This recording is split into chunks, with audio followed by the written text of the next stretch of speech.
진보의 가치와 지향 언제부터 읽기 시작했습니까? 문재인 정부 때입니까? 뭐 결정적으로는 조국 사태부터 시작됐다고 봐야죠. 무엇부터 해야 됩니까? 교수님이 이제 혁신위원장 혹시나 맡으시면 저는 제일 먼저 공천 룰부터 바꾸겠습니다. 내년 총선. 네. 아. 왜냐면 지금 민주당에게 진짜 중요한 건 총선이거든요. 내년 총선. 네, 왜냐면 지금 의석이 너무 많은 거 민주당이 지킬 수 없는 거 전 국민이 다 알고 있고요. 아하. 근데 적어도 이제 과반 정도로 해야 윤석열 정부의 이런 그 독주, 그다음에 언론 탄압 이런 것에 대해서 견제를 할 수 있는데 예. 그러자면은 총선 이기는 게 저는 급선무인데 왜 대의원 제도가 지금 나와서 설치는지 모르겠어요. 이건 총선하고 아무 관계가 없는 거거든요. 예. 사실 당권과 관계가 있는 건데 예. 대의원 제도를 들고 나오니까 총선 질 걸 대비해서 지고 나도 친명이 권력을 잡겠다는 당권을. 네, 당권을 잡겠다는 빅빅청가라는 의심을 저부터도 하게 돼요. 저는 뭐 어느 계파에도 속하지 않으시지만. 네, 속하지 않지만 저는 그냥 민주당이 잘 되길 바라는 사람이에요. 예, CBS 라디오 박경현 판사부 2부 문을 열었습니다. 2부에서는 민주당 얘기 좀 본격적으로 해볼 텐데요. 전당대회 돈봉투 의혹, 김남국 의원의 가상자산 논란, 또 혁신위원장의 사퇴 문제까지 최근에 또 이게 벌어지면서 이 사법 리스크가 존재하는 민주당 여러 가지 악재로 지금 위기 상황입니다. 그래서 이러한 민주당의 위기의 근원은 무엇인지, 본질은 무엇인지, 또 해법이 있다면 또 어떤 해법을 생각해 볼 수 있을지 이분과 함께 분석하고 진단해 보겠습니다. 20년간 애정을 가진 정당, 이대로 무너지게 할 수 없다라는 간절함을 담아서 또 책을 쓰셨다고요. 책 제목이 어떻게 민주당은 무너지는가입니다. 자, 노무현 정부 때 홍보수석을 지내셨어요. 이화여대 조기숙 교수 모셨습니다. 교수님 어서 오십시오.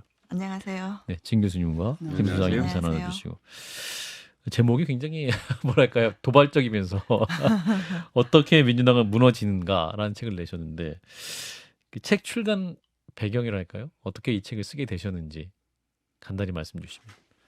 그동안에 제가 민주당 뭐 선거하고 이럴 때 네. 이제 전략도 제안해주고 그렇죠. 그래서 뭐 들었을 땐 이기기도 하고 아하. 대체로 잘 안 들어요. 그래요? 그래서 그동안에는 정말 일방적으로 착한 엄마였어요. 제가 이제 민주당 의원들이 언론을 두려워하니까 혼자 제가 나서서 언론과 싸워서 민주당 의원들을 보호하고 또 프레임을 못 만들어서 뭐 보수 언론이 민주당 공격하면 다 또 잘못했다고 사과하고 이러면서 받아들이니까 이길 수가 없는 거예요. 이게 예. 양당이 좀 팽팽해야 되는데 그래서 사실은 진영 논리를 퍼뜨리는 것도 저고요. 예. 또 보수 세력에게 맞서서 프레임을 퍼뜨린 사람도 저였는데 예. 요즘은 그런 생각이 들더라고요. 이분들이 저는 뭐 이겨본 적도 많이 없고 우리가 민주당은 그 집권 경험이 최근이잖아요. 그렇죠. 그러니까 약자라서 뿌리가 약해서 자꾸 지는가 보다 생각해서 저는 약자를 돕는 게 정의라고 생각했는데 예. 지금은 사실 민주당이 이미 다수당이 됐어요. 예. 지금 의원만 다수가 아니라 지지자 분포에서도 다수당이고 더 다수당이 되었어야 돼요. 근데 그게 멈춰진 거거든요. 예. 그래서 이거는 민주당 의원들이나 정치인들이 공부를 안 해서 지는 거지 약자라서 지는 게 아니라 그러니까 국민들이 다수당을 만들어줘도 이길 줄을 모르는 거다. 그래서 이제 나쁜 엄마가 돼야겠다. 그래서 책을 내게 됐습니다. 내용이 좀 조목조목 보면 무시무시한 내용이 많아가지고 최근에 이제 민주당이 혁신위원회를 이제 만들어서 네. 혁신위원장 임명했다가 바로 또 사퇴하는 이런 상황이 네. 있지 않았습니까? 네. 이제 김종민 의원이 저희 방송 나와가지고 이게 네. 뭐 혁신의 의지가 부족한 것 같다. 정말 제대로 혁신하려면 이재명 대표를 강력히 지지하는 분을 또 위원장으로 임명할 수 있겠느냐, 뭐 이런 얘기를 하긴 했었거든요. 교수님은 지금 최근 그 모습은 어떻게 보셨습니까? 최근에 이 일련의 사태가 예. 어떻게 보면은 민주당의 중요한 기둥이 저는 무너졌다 이미. 그래서 사실은 제가 이런 최근의 사태를 전혀 보지 못하고 이 책의 제목과 내용을 쓴 거거든요. 예. 근데 뭐 정말 이런 일이 예측할 거 알고 쓴 것처럼 그러니까요. 기본이 무너지면 그 나머지는 무너지는 거는 저는 시간 문제라고 보는 거죠. 그런데 이제 혁신에 관해서도 사실 지금 민주당의 문제가 당내 개파 간 갈등도 심각하잖아요. 예. 그러면은 뭔가 좀 중립적이거나 적어도 이재명 대표에게 쓴소리를 하고 이재명 대표를 위해서 또 당을 위해서 다 서로가 윈윈하는 그런 대안을 제시할 수 있는 사람을 영입을 했었어야 되는데 네. 그런 생각이 없는 게 아닌가. 그냥 당신과 가까운 사람을 데려다가 대표와 자기가 원하는 안을 그냥 혁신안의 이름으로 통과시키는 게 본인이 원하는 게 아닌가 하는 의구심이 들도록 했죠. 그게 사실이죠. 책에도 보면 이제 정체성 상실했다라는 지적을 하고 계시는데 원래 정체성은 어때야 하고 지금 상실한 가치는 무엇으로 보시는지 좀 여쭤보고 싶습니다. 우선은 민주당은 보수당보다는 좀 더 양심적이고 또 상식이 있다, 덜 부패했다 이런 기대가 있었어요. 근데 왜 우리는 도덕적이지 않으면 안 되냐. 그걸 너무 당당하게 얘기할 만큼 이제는 우리가 왜 보수당보다 더 도덕적이어야 되지? 왜 더 양심적이어야 되지? 왜 우리는 다른 잣대로 평가받아야 되지? 그런 생각을 하는 거예요. 예. 왜 민주당에게 도덕적인 걸 기대하냐면은 진보잖아요. 그러니까 보수는 인간의 욕망과 일치해요. 그래서 보수적 이념을 가지고 그 인간의 욕망을 배반하지 않았다고 해서 욕하지 않아요. 왜냐하면 인간의 욕망을 자연스럽게 받아들이니까. 예. 근데 진보는 인간의 욕망하고 거슬러가는 그 이념이거든요. 예. 그렇잖아요. 다 같이 잘 먹고 잘 사자, 다 같이 평등하자 이런 이념을 가졌는데 그러면 그 이념은 실천에서 나오는 거지 말로 나오는 게 아닌데 예. 사실 내로남불이 민주당의 지난 정부에서 계속 이제 비판받았던 게 내로남불인데 그러니까 위선이라는 거예요. 그러니까 사실 진보는요 위선이 되면 그냥 무너지는 겁니다. 그런 점에서 저는 상식과 염치를 잃어버렸고 예. 또 하나는 가치와 지향, 그 진보의 가치와 지향을 잃어버렸다. 그렇게 생각합니다. 진보의 가치와 지향 언제부터 잃기 시작했습니까? 문재인 정부 때입니까? 뭐 결정적으로는 조국 사태부터 시작됐다고 봐야죠. 조국 사태부터 시작됐다. 예, 예. 제가 볼 때는 그 징조가 보인 게 광노현 사태 때부터예요. 제가 그때 싸워봐서 알거든요. 그때부터 광노현 예, 교육감. 광노현 교육감 사태 때 정리를 안 하고 옹호를 하고 편들어주고 그때 이제 이미 팟캐스트가 있었죠. 낙곰수 이 사람들이 일방적으로 감싸고 그러다가 이제 제가 그걸 비판했다가 완전히 그냥 저는 그 부분은 조금 다르게 생각하는데요. 왜 그러냐면 저는 선출직에 대해서 국민이나 뭐 기대하는 것과 임명직에 대한 기대가 다르다라고 생각해요. 그러니까 선출직은 사실 법적으로 뭔가 확정이 되기 전에는 책임을 묻기가 어려운 거예요. 무죄 추정의 원칙이 적용이 돼야죠. 그런데 임명직은 사실 자기가 국민에 의해서 이렇게 임명을 받는 게 아니잖아요. 예. 간접적으로 이제 국민에 의해 뽑힌 대통령이 임명하기 때문에 예. 상당히 높은 도덕적 기준이 있어 왔거든요. 예. 사실 노무현 정부 때부터. 근데 그게 뭐 김대중 정부 때도 그렇고 사실은 노무현 정부 때 점점 이렇게 강화돼 왔어요. 오히려 문재인 대통령이 후보 시절 이걸 더 강화시켜 놨죠. 우리 정부에서는 뭐 7대 그 이전에는 뭐 5대 인사검증을 하겠다 그랬는데 뭐 7대 검증을 하겠다 이랬는데 거기서 벌써 걸렸는데 예. 이거를 끝까지 밀어붙인 게 그러니까 강노현 교육감하고는 조금 사안이 저는 다르다고 봐요. 그렇군요. 그래서 그러면 지금 이제 민주당 지금 혁신을 해야 되는데 그 새 혁신위원장 내부에서 지금 논의가 되고 있거든요. 가능할까요? 지금 교수님 말씀을 들어보면 가치도 잃고 어떤 그 기둥이 무너진 상황인데 지금 자생력이 있을 것인가? 그 정치를 좀 잘 아는 분이 저는 해야 된다고 보고요. 혁신위원장. 예, 왜냐하면 정치를 모르는 분이 오면 사실 그 당대표의 그냥 아바타가 될 가능성이 매우 커요. 그래서 정치를 좀 알고 자기 나름대로의 커리어도 좀 있고 또 특히 소통을 잘하는 분이어야지 된다. 혁신위원장이. 그래서 그 어떤 혁신을 할 비전을 가지고 있는지 국민들에게도 보여주고 또 당내 계파들과도 좀 소통을 잘하면서 혁신을 해야 되지 않나. 무엇부터 해야 됩니까? 교수님이 이제 혁신위원장 혹시나 맡으시면 저는 제일 먼저 공천 룰부터 바꾸겠습니다. 내년 총선. 네. 왜냐하면 지금 민주당에게 진짜 중요한 건 총선이거든요. 내년 총선. 네. 왜냐하면 지금 의석이 너무 많은 거 민주당이 지킬 수 없는 거 전 국민이 다 알고 있고요. 근데 적어도 이제 과반 정도를 해야 윤석열 정부의 이런 그 독주, 그다음에 언론 탄압 이런 것에 대해서 견제를 할 수 있는데 예. 그러자면은 총선 이기는 게 저는 급선무인데 왜 대의원 제도가 지금 나와서 설치는지 모르겠어요. 이건 총선하고 아무 관계가 없는 거거든요. 예. 사실 당권과 관계가 있는 건데 예. 대의원 제도를 들고 나오니까 총선 질 걸 대비해서 지고 나도 친명이 권력을 잡겠다는 당권을. 네, 당권을 잡겠다는 빅빅청가라는 의심을 저부터도 하게 돼요. 저는 뭐 어느 계파에도 속하지 않으시지만 네, 속하지 않지만 저는 그냥 민주당이 잘 되길 바라는 사람이에요. 그런 입장에서 보면 이제 당원에 대한 평가가 네. 일반 민주당 분들하고는 좀 많이 다르신 것 같습니다. 그래서 지금 공천제도도 말씀하셨지만 네. 예전에 문재인 정부 때 이제 50대 50으로 그러니까 권리당원 절반에 여론조사 아니요. 절반 100%였죠. 안심번호제가 그러니까 문재인 이제 그렇게 대표 때. 바꾼 다음에 네, 네. 바꾸기 전으로 돌아가자는 말씀이신 그러니까 거죠? 열린우리당도 그렇고 민주당도 그렇고 이 민주당 계열이 과반을 이겨야 양대 정당에서는 승리라고 할 수 있잖아요. 승리한 두 번이 언제냐 보면은 2004년과 2020년이에요. 그 공통점이 뭐냐? 2004년은 완전히 상향식 공천이었고요. 네. 상향식 공천은 아니지만 이제 전화로 바꿨지만 완전히 상향식 공천에 해당하는 게 안심번호 공천제 100%예요. 예. 그게 문재인 당대표 시절에 도입한 거였는데 요게 이제 2020년에는 사실은 50대 50으로 바꿨어요. 권리당원 50, 이제 안심번호 네. 공천 50. 근데 그때는 이게 코로나 와중에 사실 국가 위기 속에 문재인 정부가 코로나 관리도 너무 잘했고 해서 압도적으로 이겼기 때문에 사실 공천 제도의 문제를 저도 의식을 못했어요. 근데 어쨌든 그 2020년 공천 승리할 때는 사실 당 지도부가 제가 제안하는 선거 전략을 100%다 받아줬습니다. 감사하게도. 아, 그래요. 네, 그래서 저는 전략도 좋고 공천도 좋아야 된다고 보는데 이제 뭐 전략은 제가 이번에도 또 도와드릴 수 있어요. 내년에도 원하기만 한다면. 예. 그렇지만 공천은 지금 당 지도부와 이 계파 간 갈등이 왜 일어나는 겁니까? 공천 갈등이잖아요, 결국. 공천 파이 문제. 그렇죠. 예. 근데 지금 권리당원이 압도적으로 지금 이제 그 이재명 대표를 지지하는 분들이 있는 가운데에서 공천을 했을 때 이제 권리당원 50%를 하면은 이게 2020년에는 그 부작용이 드러나지 않았지만 예. 내년에 이제 똑같은 제도를 사용할 경우에는 예.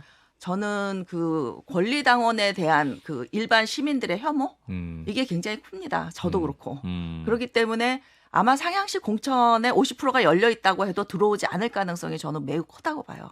이게 50%와 100%는 다른 게 일반 예. 시민들은 권리당원이 저렇게 많은 파일을 가지고 있는데 우리가 해서 투표해서 무슨 소용이 있어? 그 효능감이 확 떨어지는 거죠. 권리당원에 대해서 이제 좀 우려하시는 것은 그럼 권리당원 대부분이 좀 팬덤에 의해서 움직이는 그러니까 정확히 파퓰리스트 지지자예요. 그러니까 그 서강대 하상원 교수 연구에서도 예. 민주당 당원들이 예. 보수당 당원보다도 파퓰리즘 성향이 강하다고 나왔고. 아, 그래요? 네, 제가 그래서 여기 방법론에 대해서 비판을 했었는데 예. 그 다음에 제가 가서 사과를 했어요. 공식 사과를. 왜냐하면 예. 당신이 맞는 것 같다. 지금 그 민주당이 이렇게 무너지는데 가장 저는 강력한 영향을 미친 게 예. 이제 뭐 그 광노현 사건 때도 말씀하셨지만 저는 사실 광노현이 대법 판결 받을 때까지 지켜야 된다는 입장이었기 때문에 예. 저는 적어도 저도 이제 진영 논리 제가 먼저 설파했다 그랬잖아요. 예.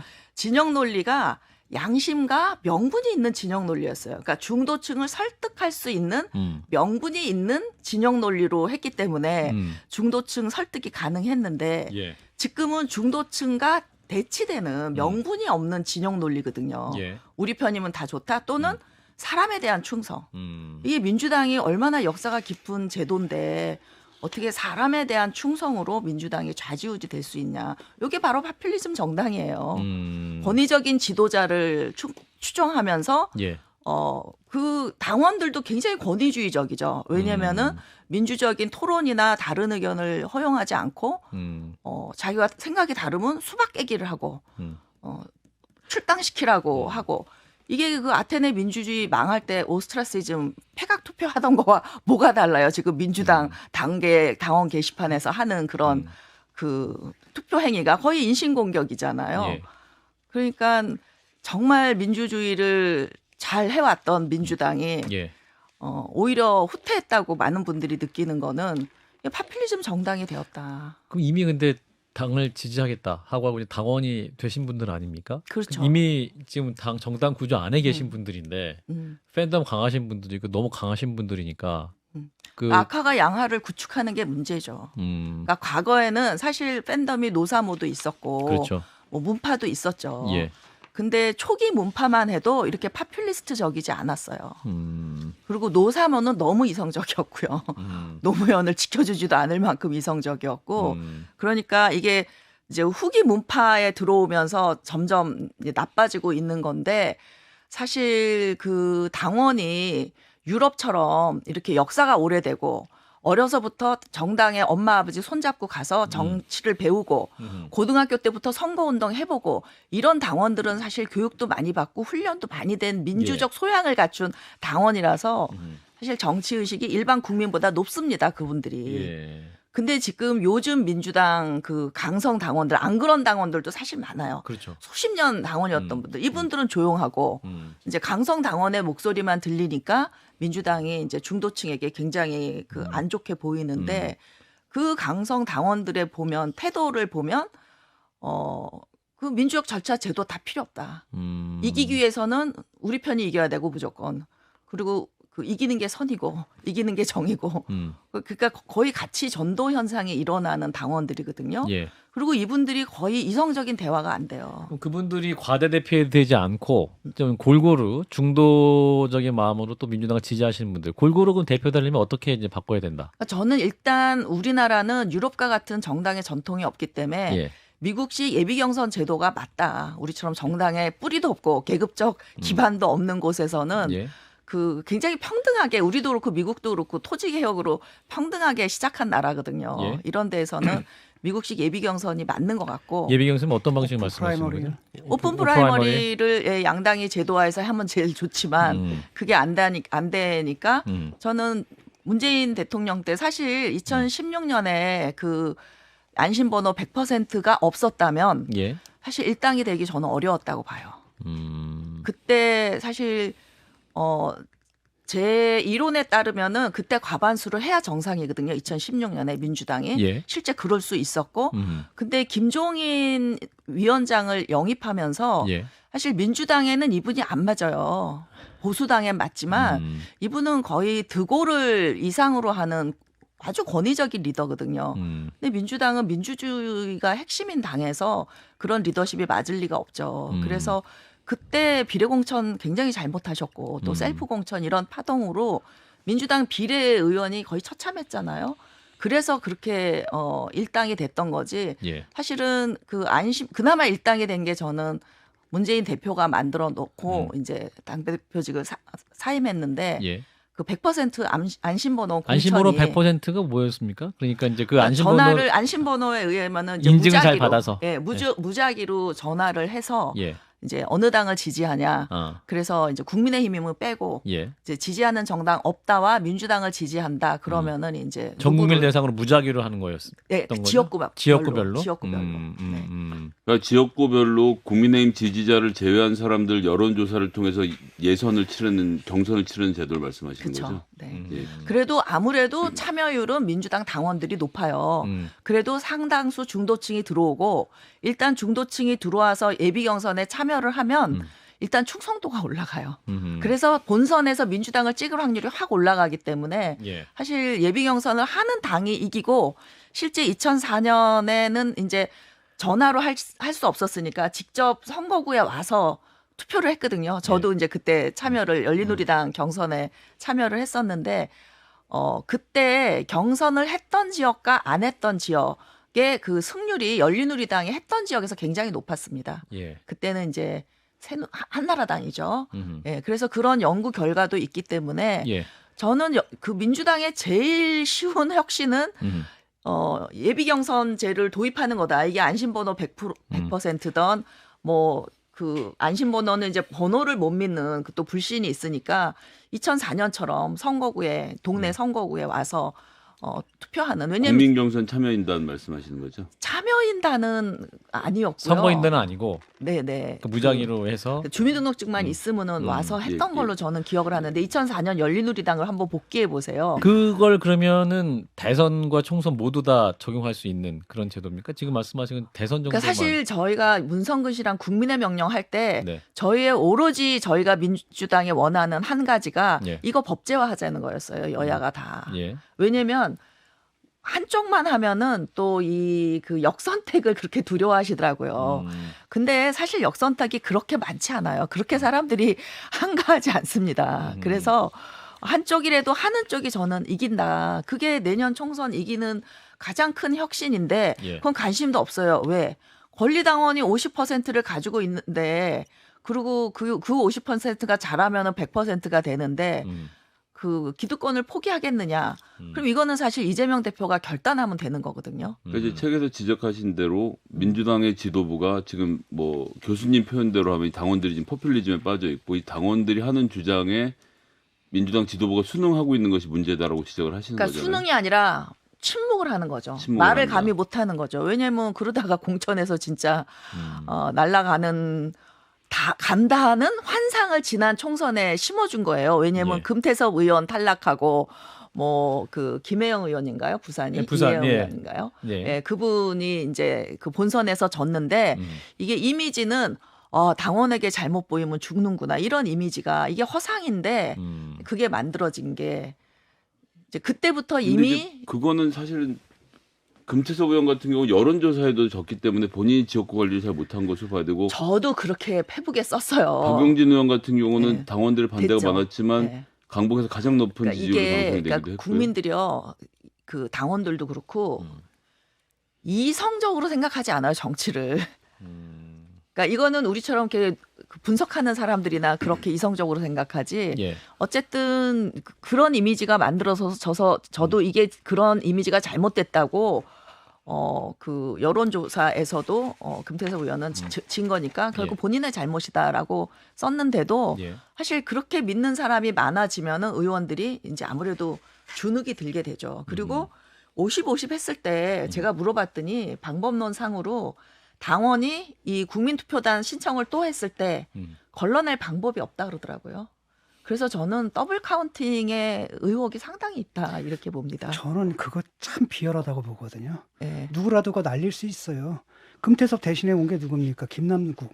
그 다음에 또 하나는 굉장히 무명이거든요. 강선우. 그렇죠. 전혀 무명인데 음. 그 뭐 금태섭 정도의 의정 활동하는 사람들을 날릴 수 있다는 건 굉장히 무서운 거라는 거죠. 그 다음에 날린다면 여론조사 때문에 됐기 때문에 날아간 게 아니죠. 아니, 그러니까 여론조사에 본인이 참여하는 사람들이 어떤 사람이냐라는 거예요. 성향 자체가. 그러니까 50-50 하면 일반인들은 여론조사도 잘 안 한다는 거죠. 관심이 없어요 일단. 그 50에 들어갔을 때 영향력이 적을 것이라고 생각해서 아예 참여조차 예, 그다음에 안 이제 했다. 끝나고 나면은 이제 바로 네가 잘못한 거다 예, 이렇게 예, 돼버리는 예, 거고 예. 그걸 다 지금 학습을 한 거죠. 그러니까 아무 소리도 못 하는 거거든요. 교수님 의견은 거의 여론조사 한 100%로 하되 그러니까 국민안심번호를 할 때 어떤 민주당이 총선 승리 전략으로 가고 그게 공천룰에 넣을 때 승리 정리를 될 수 있다. 그렇죠. 국민의힘도 마찬가지예요. 또 하나 이제 교수님은 국민의힘은 선거 때만 반짝 변함으로써 국민의 마음을 사는 전문적인 기술 방법을 알고 있다고 말씀하셨는데 민주당은 안 그렇습니까? 민주당도 제가 이기는 전략을 저도 안 들으니까요. 그게 참 여러 번 답답했는데 예. 제가 가지 말라는 쪽으로 반대쪽으로만 가다가 2012년도 상당히 그 잘할 수 있었는데 많이 예. 패했고요. 어허. 2016년도 사실은 김종인 위원장이 아니었던 다른 방법을 택했다면 과반수 할 수 있는 너무나 당연히 과반수가 되는 선거였는데 그랬고 예. 그리고 그 정말 우연히 2020년은 좀 손발이 잘 맞았는데 예. 일단은 제가 하는 것에 대한 신뢰가 좀 없는 것 같아요. 당에서? 왜냐면 보수들은 우리 같은 학문을 같이 공부합니다. 예, 그래서 정당론. 제가 무슨 소리를 하는지 알고요. 예. 사실 제가 책 내면 그쪽에서 훨씬 더 많이 사서 봐요. 그런데 이제 민주당은 일단 이런 것에 대한 그 저같이 실용적인 학문에 대한 좀 폄훼랄까 무시 성향이 좀 있고 예. 그분들은 또 다 한다고 생각하더라고요 자기들이. 그래서 수용성이 좀 부족하다. 아, 새로운 네, 전략, 네, 네. 타자의 어떤 전략에 대해서. 네. 그러니까 그리고 뭘 좀 알아야 제가 이게 저 굉장히 좋은 전략이다라고 받아들이지. 판단조차. 네, 해서. 기본 그런 거에 대한 공부가 좀 운동권 공부랑 좀 다르잖아요. 근데 사실 이제 민주당 지지자들 입장에서 받아들이기 어려운 것은 어쨌거나 민주당을 지지해서 당원이 된 사람들인 건데 권리당원이라는 게 그 권리당원들이 의미가 없다라는 말씀으로 한편으로 읽히기도 했어요. 근데 당권에서는 권리당원이 압도적인 권리를 가지고 있죠. 당대표 대표나 선출에 있어서. 최고위원을 뽑을 때는. 그러니까 저는 이렇게 생각하는 거예요. 이게 대의민주주의라는 게 이제 그 정당이 대표적인 대의민주주의를 그 추진하는 기구잖아요. 예. 그럼 정당의 주인은 당원이다 이러면은 굉장히 그럴듯하게 들리는데 사실은 정당의 주인은 국민이에요. 국민이 내는 세금으로 운영되잖아요. 예. 그리고 국민이 기본적으로 선거 때 최종 심판을 해요. 당신들 공천을 잘했는지 못했는지. 그러니까 주인이 최종 심판권을 가지고 있고 당원은 대리인이에요. 주인으로부터 당권을 위임받아서 정당 운영을 대리할 수 있는 거죠. 그래서 그 당권 운영에 국민들이 개입할 수도 없고 뭐 국민의힘 같은 경우에는 과거에 여론조사를 넣었는데 저는 그것도 상당히 여론을 존중하는 바람직한 태도라고 보거든요. 왜냐하면 당신과 민심이 멀어지는 일이 자주 생기니까. 당장 내일 총선하면 민주당이 과반수 할 수 있습니까? 저는 이대로 총선 이루어지지 않는다고 봐요. 이대로 가겠다. 네, 절대 이 판이 이대로 가지 않는다. 이 판이 이대로 가지 않는다. 왜냐하면 국민의힘이나 민주당이나 전혀 희망이 없고 혁신의 분위기가 느껴지지 않고 그러면은 결국 뭐냐 3당이 저는 나올 수밖에 없다고 보고 이번에 나오는 3당은 과거보다 훨씬 강력할 수 있다라고 봐요. 3당이 나올 수도 있다. 네. 이렇게 지지부진한 상태가 되면 네. 그럼 3당 출현을 막을 수 있는 민주당의 어떤 민주당 정신을 찾기 위한 핵심적인 전략 하나만 말씀해 주시고 마무리하겠습니다. 그러니까 이제 우선은 도덕적 가치에 대해서 정치는 법으로 하는 게 아니라 우리가 도덕으로 하는 거다. 예. 도덕적 가치에 대해서 정당이 좀 합의를 다 같이 하고 그 기준을 좀 세우고 이 기준을 혁신 위해서 이제 받아서 하되 제일 중요한 거는 저는 경선 시스템을 바꾸면요. 사실 이재명 대표가 계속 대표를 한다 해도 좀 문제가 없다. 네, 공천이 핵심이다라고 봅니다. 공천룰 시스템 개혁이 가장 우선이다라는 말씀까지 듣겠습니다. 이화여대 조기숙 교수였습니다. 고맙습니다, 교수님. 네, 감사합니다. 좋아요, 구독, 알림 설정.